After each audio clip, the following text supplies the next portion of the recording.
একেবারেই শেষ প্রান্তে রয়েছে, ছোট্ট করে সমাধানের জায়গাটা একটু করে জানতে চাই। ডাক্তার জাহিদুর রহমান, আপনার কাছে শুরু করতে চাই। এই মুহূর্তে একমাত্র সমাধান আমি মনে করি নির্বাচনের একটা তারিখ ডিসেম্বর থেকে জানুয়ারির মধ্যে ঘোষণা করে দেয়া। এটা করলে কেন সমাধান হবে, যে বিএনপির যে আনসার্টেইন একটা ফিলিং আছে যে আমি আদৌ নির্বাচন ঠিক মতো হচ্ছে কিনা, তাতে একটা ট্রমা আছে, সেটা কিন্তু এক্সপ্লিসিটলি বলেও ফেলছে।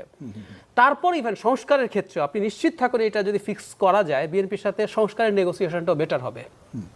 অনেক কিছু যেটা বিএনপি মানছিল না সেখান থেকে একটা বার্গেইনের মানে কি, আপনি আমার কিছু শুনবেন, আমি আপনার কিছু শুনবো। সো ওই জায়গাটা যদি তারা একসেপ্ট করেন সেটা হবে। এবং যেটা জরুরি সেটা হচ্ছে যেই লোকগুলো বাইরে থেকে ভেতর থেকে এই সরকারের টেনিওর ডক্টর ইউনূসের কথার বাইরে বাড়াতে চান, তাদের কাউকে আসলে সরকারের ভেতর থেকেও সরাতে হবে এবং সরকারের লোকজনে যাতে তাদের সাথে যোগাযোগ এবং অ্যালাইনমেন্ট কম থাকে সেটা হতে হবে। ব্যারিস্টার রুমিন ফারহানা, আমি তো আগেই বললাম যে একটা নির্বাচন